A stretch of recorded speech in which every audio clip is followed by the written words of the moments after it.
Yo no estaba buscando nada y encontré mi sentencia de muerte en su galería de fotos. A veces el enemigo no toca la puerta, duerme contigo.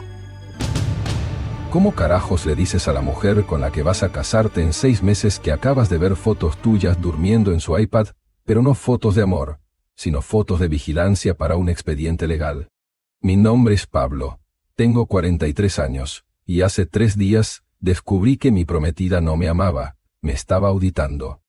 Debería haber sospechado desde el principio. Dicen que cuando algo es demasiado perfecto, el costo está oculto en las letras pequeñas. Pero ahí estaba yo. Un martes cualquiera en este suburbio tranquilo, viendo a Clara salir hacia su oficina. Me dio un beso en la mejilla. Me dijo que me amaba y me pidió un favor. Cariño, mi iPad se queda en negro. Llévalo a reparar, no puedo perder mis archivos de trabajo. Ahí estaba la trampa. Me entregó su iPad plateada como quien te entrega una granada sin seguro. Solo no revisen mis archivos personales, ¿vale? Me dijo con una sonrisa. Yo, como el tipo confiado que era, le dije que no se preocupara. Ahí aprendí la primera lección de esta pesadilla. Cuando alguien te pide excesiva privacidad sobre algo que supuestamente es compartido, tiene miedo a que lo descubras. Llevé la máquina a Tecnofix. David, el dueño, es un tipo de la vieja escuela. Pelo entrecano, manos con olor a soldadura y esa calma de quien ha visto de todo. «¿Pablo? ¿Otra vez por aquí?», me dijo David mientras ponía el iPad sobre el mostrador. «Es de Clara», le contesté. «Dice que se apaga sola. Ella está nerviosa por sus archivos». David asintió. Me dijo que volviera en 2 horas. Salí a caminar, respirando el aire fresco del otoño, pensando en lo afortunado que era. Estábamos a 6 meses de la boda. Una boda de $15,000 que yo iba a pagar con el sudor de mi frente y la herencia de mi padre. Cuando regresé al taller a las 2:30 de la tarde, el ambiente había cambiado. David no me recibió con su sonrisa habitual. Tenía la cara pálida y los ojos fijos en la pantalla. Al verme entrar, caminó hacia la puerta principal y echó el cerrojo. Ese clic del cerrojo me sonó a sentencia de muerte. «Tenemos que hablar, Pablo», dijo David con una voz que no le conocía. «¿Tan mal está?», pregunté, sintiendo un nudo en el estómago. El cable de la pantalla estaba suelto. Eso fue fácil. El problema es lo que saltó en el escaneo de diagnóstico. Me llevó a la parte trasera. En la pantalla de Clara había una carpeta abierta. Se llamaba Documentación Pablo. David hizo clic en un archivo de imagen. Se me detuvo el corazón. Era una foto mía. Yo estaba durmiendo en mi propia cama, con la boca entreabierta, totalmente vulnerable. La marca de tiempo decía que fue tomada el jueves pasado a las 3:15 de la madrugada. No era una foto de amor. Era una foto de vigilancia. Tenía un ángulo desde la puerta del dormitorio, como si alguien estuviera documentando mis hábitos de sueño. «Hay más», susurró David. Empezó a abrir archivos. Fotos de mi escritorio, pero no fotos generales. Eran fotos de mis estados de cuenta bancarios, fotos de la póliza de mi seguro de vida, y lo más doloroso, fotos de la carpeta de cuero de mi padre. Esa carpeta que guardo bajo llave y que contiene la escritura de la casa y los documentos del fideicomiso que mi viejo me dejó hace 17 años. En ese momento sentí una náusea real. No era tristeza, era la sensación física de que alguien había metido las manos en mi garganta para robarme el aire. «Mira los metadatos, Pablo», me dijo David, señalando la pantalla. «Todas estas fotos se tomaron con la cámara interna de este iPad. Clara ha estado caminando por la casa mientras tú no estás, o mientras duermes, fotografiando tu vida entera». Yo no podía hablar. Mis manos temblaban tanto que tuve que guardarlas en los bolsillos. David abrió entonces una carpeta llamada Conversaciones. Eran archivos de audio. Seleccionó uno de hace 3 días. Escuché mi propia voz. Estábamos cenando pollo.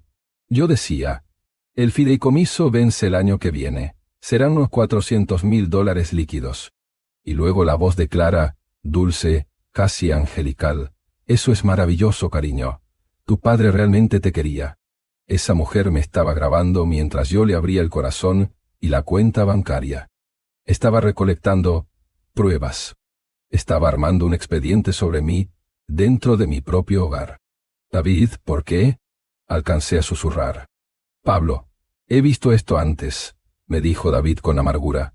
Hace años atendí a un tipo en una situación similar. Al final, resultó que su novia no era su novia. Era una investigadora privada contratada por su ex para una batalla legal. El taller se me hizo minúsculo. Sentí que las paredes se cerraban. Clara, la mujer que me juraba amor eterno, la que elegía flores para el centro de mesa de nuestra boda, era en realidad una mercenaria. David me entregó una memoria USB. Copié todo aquí. No dejes que ella sepa que lo viste. Actúa normal. Si ella se entera de que sabes la verdad antes de que tú tengas un plan, te va a destruir. Ten cuidado. La gente que se toma estas molestias no lo hace solo por curiosidad. Lo hace para aniquilarte. Salí a la calle y el mundo se veía distinto. Los vecinos saludando, el sol cayendo. Todo era una mentira. Miré hacia mi casa colonial, la que tanto me costó mantener, y ya no la vi como un refugio. La vi como una oficina de espionaje donde yo era el objetivo. Llegué a la entrada, apagué el motor del coche y me quedé mirando la puerta principal durante 10 minutos. Sabía que en pocas horas Clara llegaría, me daría un beso con sabor a traición y me preguntaría cómo me fue en el trabajo. Y yo tendría que mirarla a los ojos y sonreír. Entré en la casa. Estaba vacía, pero se sentía llena de ojos. Subí a mi oficina. Abrí el cajón de mi padre y toqué la carpeta de cuero. Todo seguía ahí, pero el secreto ya no existía. Escuché el sonido de un motor afuera. Era el coche de Clara. Mi corazón empezó a martillear contra mis costillas. Me senté en la mesa de la cocina, abrí el periódico y traté de que mi mano no temblara al sostener la taza de café. La puerta se abrió. «Hola, cariño», gritó ella con esa voz vibrante. «¿Qué tal el iPad? ¿Pudieron arreglarlo?» En ese momento tuve una revelación mental. Clara no me estaba preguntando por su iPad, estaba verificando si su secreto seguía a salvo. Esa noche, la cena fue un simulacro de fusilamiento. Clara había preparado lasaña, mi plato favorito. Servía las porciones con una sonrisa que me producía escalofríos. Yo la miraba mover las manos y solo pensaba en esas mismas manos sosteniendo su iPad para fotografiarme mientras dormía. «¿Te gusta, mi amor?», me preguntó ella sentándose frente a mí. «Te noto como en las nubes». «Está excelente, Clara», le dije, obligándome a tragar un pedazo que me supo a ceniza. «Solo estoy cansado. El proyecto de la calle 12 me tiene seco». «Deberías delegar más, Pablo», dijo ella, y aquí es donde empezó a pescar. «Con lo que vas a recibir del fideicomiso el año que viene, podrías hasta retirarte. ¿Has pensado en qué cuenta vamos a depositar eso cuando nos casemos? Porque la cuenta de ahorros que tenemos ahora tiene un límite de depósitos mensuales de $10,000. Escucharla mencionar el límite exacto de mi cuenta de ahorros del Banco Nacional me confirmó que ya había revisado mis estados financieros. No era una pregunta inocente. Era una auditoría en vivo. Ahí aprendí algo que no te enseñan en la universidad. Uno no conoce a la gente en las buenas, sino cuando hay una herencia de por medio. Ahí es donde los ángeles sacan los colmillos. A las 2 de la mañana, cuando su respiración se volvió pesada y rítmica, ejecuté mi plan. Me levanté. No usé pantuflas para no hacer ruido. Caminé descalzo sobre el piso de madera fría. Fui directo a su bolso. Un bolso de lujo de cuero azul que yo mismo le había regalado por su cumpleaños. Estaba colgado en el perchero de la entrada. Saqué su teléfono. Estaba caliente, señal de que lo había estado usando hasta hace poco. La clave era obvia. Su fecha de nacimiento, 16 de mayo de 1993. Entré. Fui directo a WhatsApp.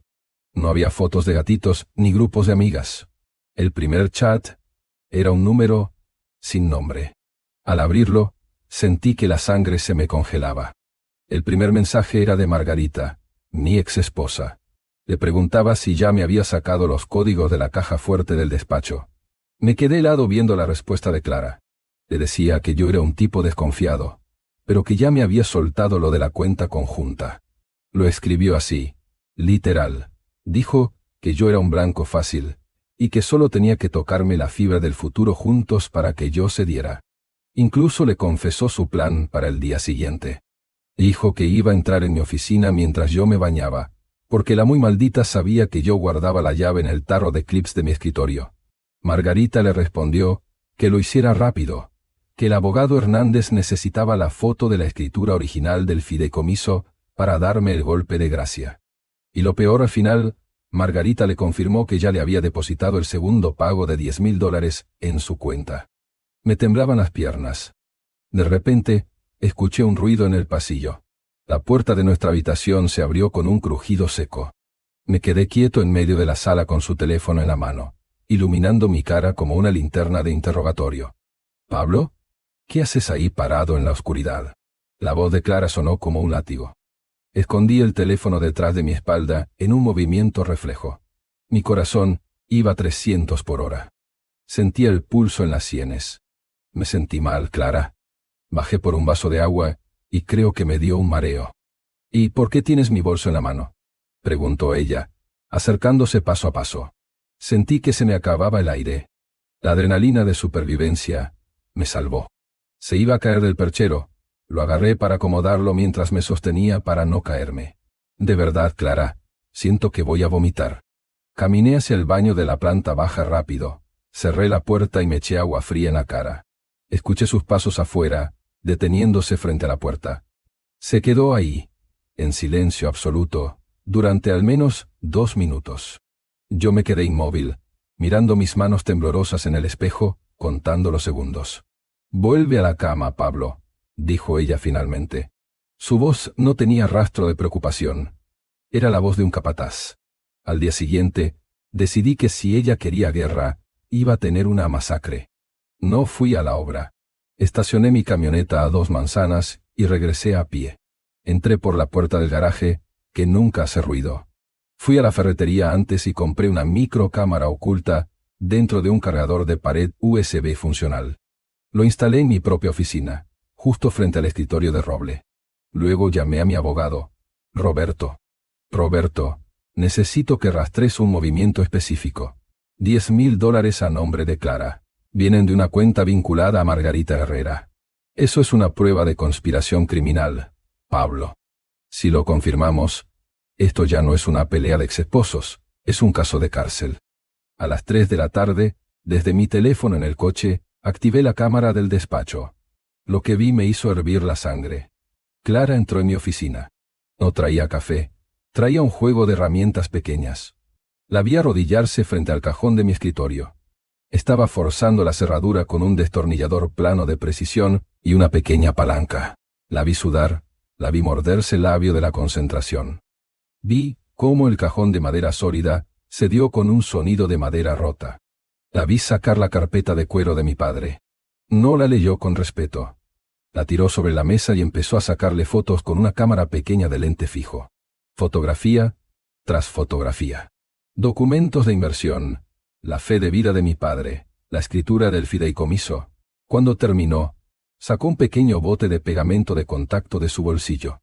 Lo aplicó con cuidado en la astilla de madera que había roto para que yo no notara el daño. Era una profesional. Se quedó mirando el escritorio. Pasó la mano para quitar el polvo y salió de la habitación como si nada hubiera pasado. Cuando entró por la puerta a las 6 de la tarde, yo estaba sentado en el sofá con la televisión apagada. Ella venía radiante, cargando una bolsa de la pizzería del barrio. «Hola, mi vida», me dijo, soltando las llaves sobre la encimera. «Te traje tu pizza de pepperoni favorita. Hay que celebrar que el proyecto de los Santos va viento en popa».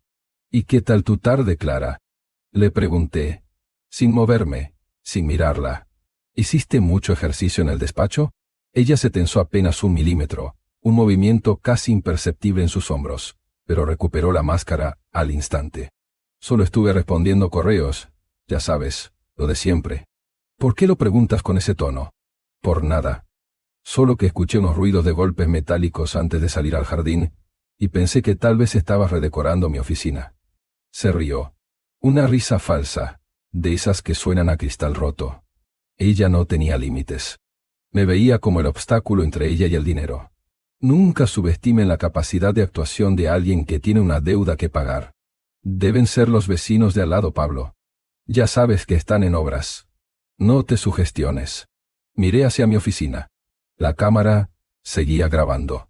Tenía el video de ella robando mis documentos. Tenía el rastro del dinero. La trampa estaba cerrada. Solo faltaba decidir en qué momento exacto iba a dejar caer la guillotina para que el golpe fuera definitivo. El jueves por la tarde, el aire en la casa estaba tan pesado que se podía cortar con un cuchillo de cocina. Clara llegó a las 8:30, fingiendo cansancio por su presentación con los santos.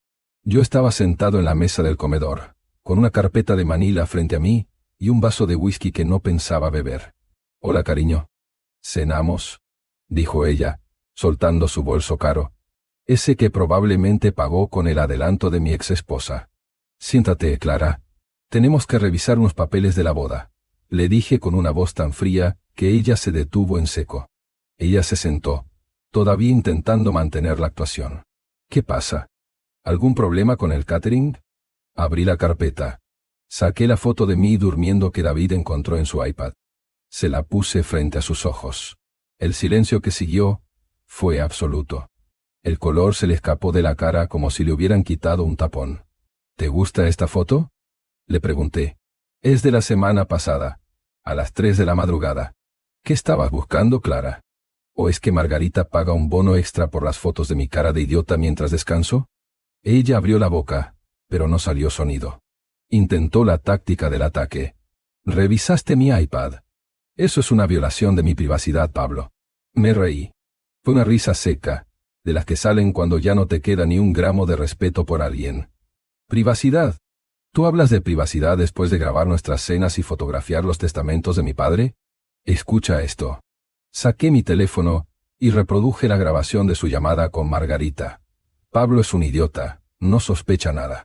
Estoy cansada de fingir que me importa lo que dice. En ese momento, la novia perfecta murió. Vi cómo sus ojos cambiaron. Ya no había dulzura, solo una rabia fría y calculadora. Se echó hacia atrás en la silla y cruzó los brazos. La máscara se había roto y lo que quedó abajo fue una mercenaria. «¿Y qué?», soltó ella, con un tono de voz que nunca le había escuchado. «Sí, me pagaron. $25,000 por aguantar tus historias aburridas y tus rutinas mediocres. Margarita tiene razón. Le ocultaste dinero en el divorcio y yo solo estoy ayudando a que se haga justicia. Hernández dice que con lo que tengo te vamos a desplumar». «Hernández es un abogado de cuarta que solo quería los honorarios de Margarita», le dije, sacando un segundo documento. «Mi padre estableció este fideicomiso 6 meses después de nuestra separación, específicamente para protegerlo de buitres como ella. Tengo una carta firmada por su puño y letra explicando sus motivos. No hay área gris. No hay fraude. Lo que hay es una conspiración criminal entre tú y Margarita». Le pasé un documento legal preparado por mi abogado, Roberto. «Esta es una declaración jurada. Vas a firmar aquí mismo que Margarita te contrató para realizar vigilancia ilegal y que todo lo que recolectaste fue bajo coacción o engaño». «No voy a firmar nada», gritó ella, levantándose de la mesa. «Si no firmas», le dije, sin levantar la voz, «este audio y todas las pruebas de tu espionaje van directo a la policía. Se llama interceptación ilegal de comunicaciones y conspiración para cometer fraude. No vas a perder solo tu trabajo, Clara. Vas a perder tu libertad. Margarita te va a abandonar en cuanto vea que el barco se hunde. ¿Crees que ella va a pagar tus abogados? Te usó como un pañuelo desechable». Se quedó de pie, respirando agitada. Vi cómo procesaba la información. La avaricia es una emoción fuerte, pero el miedo a la cárcel es superior. Tomó la pluma con la mano temblando y firmó. «Ahora tienes 1 hora para largarte de mi casa», le dije. «Solo lo que es tuyo. Si tocas algo que yo compré, llamo a la patrulla que está en la esquina esperando mi señal». Verla empacar fue la experiencia más satisfactoria y asquerosa de mi vida. Metía su ropa en maletas de forma desordenada, llorando de rabia, no de arrepentimiento. Se fue a las 10 de la noche. Antes de cerrar la puerta, se giró y me dijo: «Me odias, pero al menos yo te hice feliz un tiempo». «No, Clara», le contesté. «Tú no me hiciste feliz. Me hiciste un favor. Me enseñaste que mi soledad es 1000 veces más digna que tu compañía». Cerré la puerta y eché el cerrojo. Ese clic fue el sonido de mi libertad. A la mañana siguiente, Roberto presentó la declaración en el juzgado. El caso de Margarita se desmoronó antes de empezar. Hernández renunció a representarla en cuanto vio que su testigo estrella se había dado la vuelta. Margarita terminó con 3 demandas por acoso e invasión de privacidad. Se quedó más pobre de lo que estaba, pagando abogados para no ir a prisión. 3 meses después, vendí el anillo de compromiso. $15,000 que fueron directos al fondo de becas que mi padre siempre quiso abrir. Hoy me siento en mi jardín, tomo mi café solo y disfruto del silencio. He aprendido que la paz no tiene precio, pero la traición siempre deja factura. Me tomó casi 40 años entenderlo, pero ahora lo sé. Uno no es rico por lo que tiene en el banco, sino por la cantidad de personas falsas que ha logrado sacar de su vida. Y la lección final, la que me guardo en el bolsillo cada vez que conozco a alguien nuevo, es esta: confía, pero verifica. Porque hasta el beso más dulce puede ser el pago inicial de tu propia destrucción. No olvides suscribirte a tu canal preferido de historias, Crónicas de Reddit.